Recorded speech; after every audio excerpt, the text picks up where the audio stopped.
Hello, my loves, and welcome back to another episode of Shots of Serenity podcast. I am your host, Jasmine St. John, and this is a beautiful space to land where we explore ways to welcome peace and love into our lives through mindfulness, soul care, and self-exploration. How are you doing, love? How's your day going? How's your body feeling? Really inviting you to go beyond that I'm good, I'm okay, I'm chilling, but to really check in with yourself. All right. So before we get started into this episode, thank you so much for joining.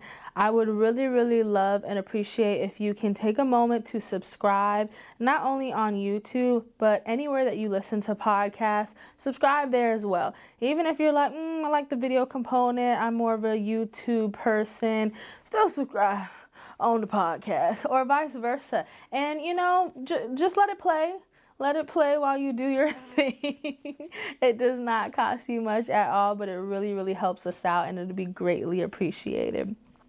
Also, if you've been listening and tuning in, we are in year 5 of podcasting, going into year 6, which is wild. If you can, please leave us a review. I don't feel like we're getting the reviews that we need. I think we may get a review a year, and so we would love to change that. I would greatly appreciate that because it would also help us out as well as we are growing this space, growing this community, and growing our offerings. So the soft landing Q2 dates are out. Be sure to check in on those as well. If you are in the Orlando area, specifically Winter Park, we host a monthly intimate sound bath, meditation, gentle movement experience with community. Very intimate. Only 5 people are allowed in each group, and we do them on Saturday and Sundays. So I'd love to see you guys in person as well, as we take an opportunity to reset, to reconnect, and to really hold space for our mind, our bodies, our spirit, and our busy lives. So this conversation is almost a continuation of episode 224. So 2 episodes before this, where we talked about intellectualizing versus feeling. So just a little recap. If you have not already listened, I think that you can listen after this conversation or even before. Even though it's a continuation, it's not really like a prerequisite, but I do think that these conversations really go well together.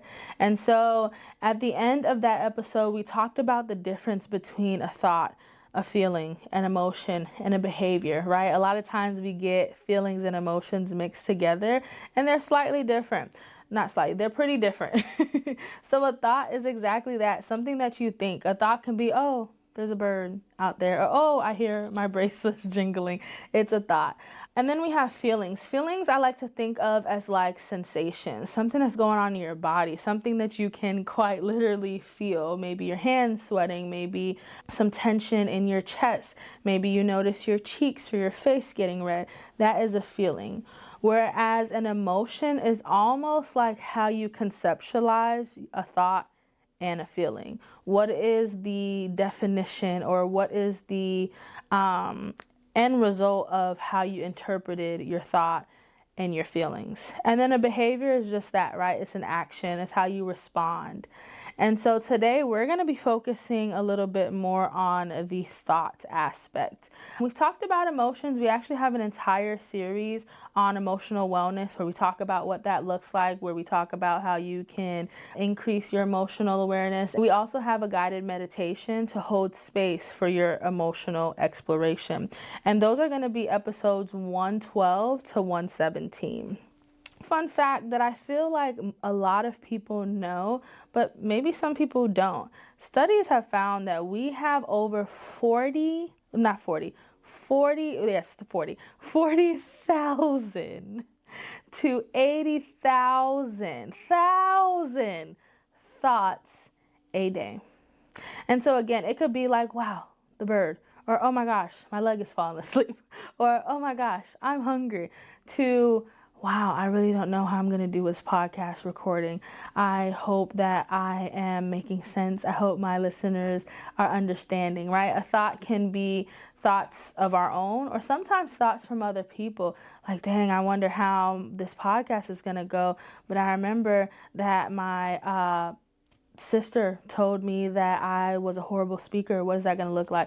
My sister did not say that. Sis, if you're listening, this was a joke, okay? My sister's actually very supportive. I love her real bad. But as an example, right?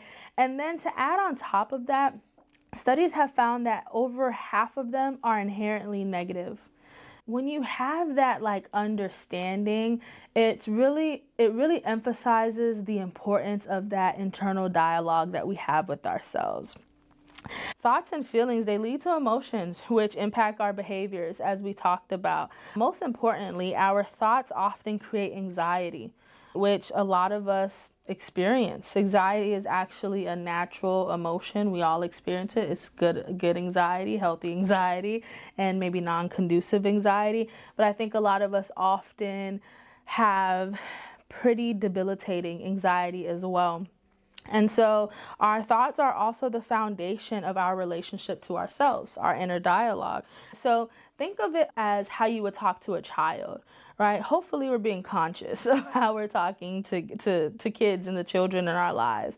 The things that we say, whether we notice it or not, it is inherently impacting their view of themselves, the world, and those around them. And so same with us, our thoughts are going to impact how we view ourselves, how we view our interpersonal relationships, other people, strangers, and the world as a collective. And so I seen this post online that talked about how for me, or for you, it was a random Tuesday, and that was talking to their parents. But for me, this was a pretty traumatic event that I think about every day of my life. And so I know that may be on the latter end of the extreme, but I think it's really important to emphasize how we talk to ourselves and how we talk to people are so important, because it impacts how they view themselves. It impacts how they perceive you viewing them. And so another example that I want to bring is maybe a year ago now, we did like a small book club type of vibe with the book The Untethered Soul. I think it's by Michael Singer. I could be butchering that, but the book for sure is called The Untethered Soul. And the author had this example that literally, like, the visual sticks in my head all the time when my thoughts are going, that if your conversations in your mind was literally like a person sitting next to you, how would you react to them? You may want to backhand them because they're just going. You're watching a movie and they're just yapping. You're getting ready and they're just yapping. You're trying to sleep and they're just yapping. Those are our thoughts. Those are how a lot of us relate to our thoughts. Conversations like that, literature like that, me understanding my own relationship with my thoughts, me having conversations and understanding my clients and even just people around me of how we talk to ourselves is not always the nicest thing. Maybe your question is like, how do I fix this? Like, I get it may not be that helpful. I get that we need to change our thoughts, but like, I can't stop it. I can't change it. It's almost innate. It happens naturally. And that's fine, because as we just mentioned, it very much so happens naturally. So I want to stop right there and validate your experience that you're right. It's happening naturally. And let's also start there. That is a thought. I cannot stop it. That's not true. You can stop it, right? And maybe we're not trying to stop it, but maybe we're trying to reframe it. Maybe we're trying to learn how, or relearn, or deconstruct how we relate to our thoughts. And that's what we're here to talk about today. So first things first, building a relationship with your thoughts. And personally, when I started really understanding the importance of this, I noticed how negative my thoughts were and how mean I could be to myself. And so getting to know and to understand yourself without judgment is so important. Like, what type of thoughts are you having? Are you similar to me, where you notice that maybe your thoughts are a little negative? Maybe you're negative Nancy. Maybe you have like a spirit of complaining. Maybe you're always like complaining in your mind, right? Do you have anxious thoughts? Are you often thinking about the worst case scenario? Are you often thinking about the future? Do you have maybe more depressive thoughts? Are you constantly thinking about the past and wishing things could be different and hyper fixating on all the things that transpired in the past to a point where it's debilitating? Are you being mean to yourself? Are you being nasty? Are you literally like your own internal bully, right? And as we kind of talked about, sometimes our thoughts aren't even our own. Sometimes we're hearing chatter from old coaches and teachers that were mean to us, or parents that didn't have really healthy emotional awareness or weren't conscious of how they spoke to their kids. Maybe that's what you're hearing in your head. Maybe you are in an unhealthy relationship and the person that you're with is very negative and very mean to themselves, and you naturally find that rubbing off on you. This is not a space of judgment, but like always, it's a space of awareness. Notice, well, what kind of patterns is coming up? What type of thoughts are coming up? I want to say that we did an episode about this. I'm not really sure. I feel like it's brought up at least once a day in my work, where we talk about cognitive distortions, right? So there's like a laundry list of negative thought patterns that we have as defense mechanisms. Intellectualizing is actually one of those cognitive distortions. And if there's not an entire episode, I'm sure I also bring it up throughout our episodes. There's a difference between like noticing like cognitive patterns versus it become a distortion, it becoming something that's a little bit more repetitive, and it is impacting your daily life, your work, your schooling. And so again, examples of cognitive distortions are intellectualizing. It's all or nothing thinking, black or white thinking, catastrophizing, like, oh my gosh, my leg is falling asleep, my leg is gonna fall off. Oh my God, I need to go to the hospital right now. Let's stop this episode. Let's double check and make sure that I still have circulation in my leg. Let's go to the hospital, right? Minimizing, it's not that big of a deal. If I lose circulation, it'll be fine. We'll be all right. I don't need my foot anyways. There's literally a laundry list of different cognitive distortions that we all experience. And like I said, we're human. So sometimes they may come up. It'll be a little unnatural for them not to come up. But when you notice that this is repetitive and this is a pattern and this is like your baseline, this is when it can get really sticky, because that's when it goes into mental health disorders, right? Not just mental health, but there's a difference between your mental health and having a mental health illness or a mental health disorder. Separate conversation, right? But again, the biggest thing is to notice it. Notice the type of conversation you have with yourself, as if you're evaluating like your intimate relationships or friendships. What are the dialogues between you and your friends? Are y'all always gossiping? Is that the dialogue within yourself? Are you very judgmental? Are you being very judgmental towards people? And so step one, let's build that relationship with our inner dialogue. Step two, exploring where it comes from. We talked about this a little bit, right? Is this your thoughts from your own and how you perceive and view yourself and others? Or are these thoughts and projections from other people that we either unconsciously or consciously decided to take on, and it is really impacting our well-being? You can do this with support from a helping professional. I think it is so important for us to peel back the layers of some of our patterns and our behaviors. And we don't have to go to therapy or receive support when there's a fire or when stuff hits the fan. I think you can also do this with personal insight, right? These type of conversations, let's explore. A little bit of both is going to be helpful. I was about to go on a soapbox about why therapy can be supportive, but I'm sure I've went on several of them, and I'm sure you know. So if you feel like it is that time for you to get some additional support, please go out and do so. And this could even be support groups where it's a few people sharing a similar experience and you guys are processing and having insight or even education together. Number 3, where would you like to go from here? This is a question that I think that I am learning as a practitioner to implement. Sometimes just because someone's aware of something or because we are aware of something, that doesn't mean we're ready to change it. And that's a little frustrating, especially when we know like this is not conducive.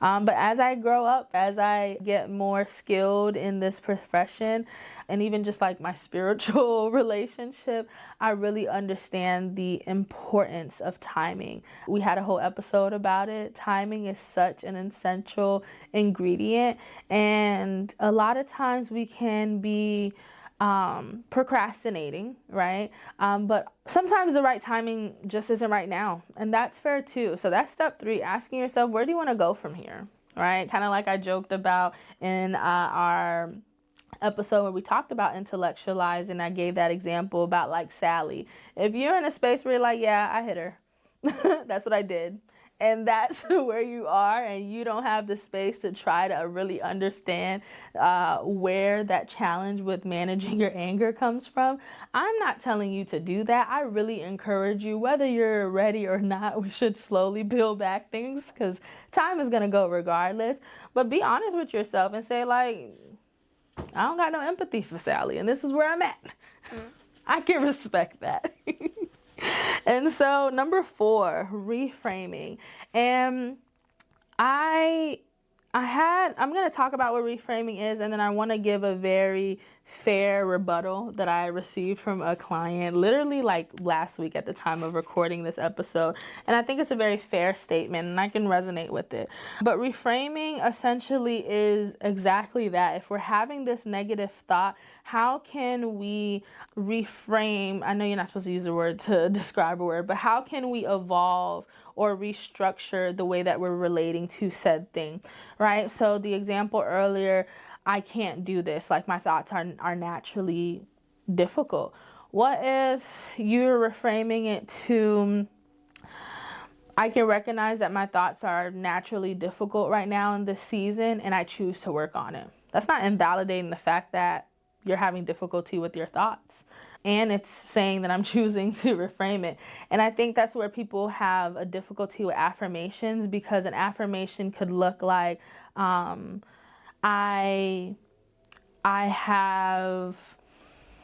have a healthy relationship and a positive outlook on life. Or I have a healthy relationship with my thoughts and a positive outlook in life. And again, the rebuttal that I was mentioning is sometimes it can feel like a lie because I don't have a healthy relationship with my thoughts. That was step 1. I have awareness that I don't have a relationship with it. And so for some people, it can feel like you're being disingenuous, and I can definitely get that. And so I don't know what podcast episode it was. I don't know if it was a podcast or a conversation, or it was something I'm reading. I would love to give the credit where the credit is due. However, I'm going to get stuck up on this, but we're going to continue. If I find it by the time I edit it, I'm going to put it somewhere. But the person said, what if you say maybe? Maybe my thoughts can get better. Maybe my thoughts can evolve. That way it gives a little bit of nuance. Like there's a possibility for this. This is optional. This is something that can happen. And so wherever you are, maybe you need a maybe. Maybe you need a declaration and you're speaking it into existence. Whatever that looks like for you, how can we reframe it? Right? And so a practice that I would love for or I invite you to do if this is something that you're working on in this season, is start by writing it down. And I know that can feel stressful, but maybe as you go through your day, you write down some of those unhealthy, mean, negative, judgmental thoughts. And you make it a practice, maybe once a day or once a week, you go back and you combat them. You do your reframe. So again, if someone's like, I am horrible at this. I'm horrible at potting with this video component. And I write that down. Maybe at the end of the day or at the end of the week, I reframe. This is new and this has been difficult for me. And I choose to learn this task. I choose to become an expert at this task. Right? And so you make it a practice. You do it daily, weekly, whatever feels good for you. And then eventually the goal is to catch yourself. So if I'm talking and we're setting up, I'm like, oh my God, this is just so horrible. I can say, oh, this is not horrible. This is difficult. And I got this. Right. And that's what it could look like in practice. Like, oh, or stop myself and say, hold on, wait, and reframe. And so the goal is that this practice is going to help our brains create new neural pathways. As we started this in the beginning, that it is naturally easier for us to think negative. Our brain's main job is to keep us alive. Any of that extra stuff, it feels like, look, I don't got time. Like, this is not a natural route for me. However, our brain is a muscle like every other muscle in our body.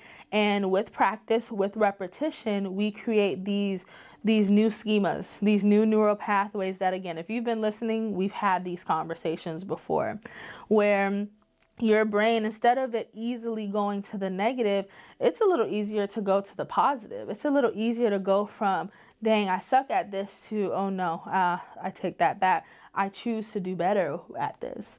The goal is to not never have negative thoughts, because again, we're human and this is going to happen. It's inevitable. The goal is to catch yourself, is to practice healthy and positive thinking, and to have a quicker return to your baseline, right? The goal is to increase your mindfulness. So I think I've been saying this at the end of every episode lately. This is not a quick fix. This is not a hack. This is not a how-to video. I mean, you can how to reframe, but this is not like change your entire mind tomorrow. These things take awareness, choice, and practice. And so again, is this something that you're choosing to do better? Are you choosing to have a better relationship with yourself? Are you choosing to have a kinder self-dialogue, inner dialogue with yourself? Something that always brings me back is, would I talk to my partner like this? Would I talk to my future kids like this? Would I talk to a person on the street like this? Sometimes, if you catch me, maybe. Yeah, that's what you're getting. And I'm fine with that. That's the choice that I'm making. But 9 times out of 10, I don't want to. I don't want to do any harm. So whether I'm coming back and apologizing and providing some clarity, or I'm choosing to think before I speak and be pretty conscious about what I'm saying. And so allow yourself to have that same relationship with you, right? Alrighty, loves. Thank you so much for joining. I hope that you enjoyed this episode. As always, please share this with someone that you feel like can benefit from this conversation. I'll see you guys next week. Bye-bye.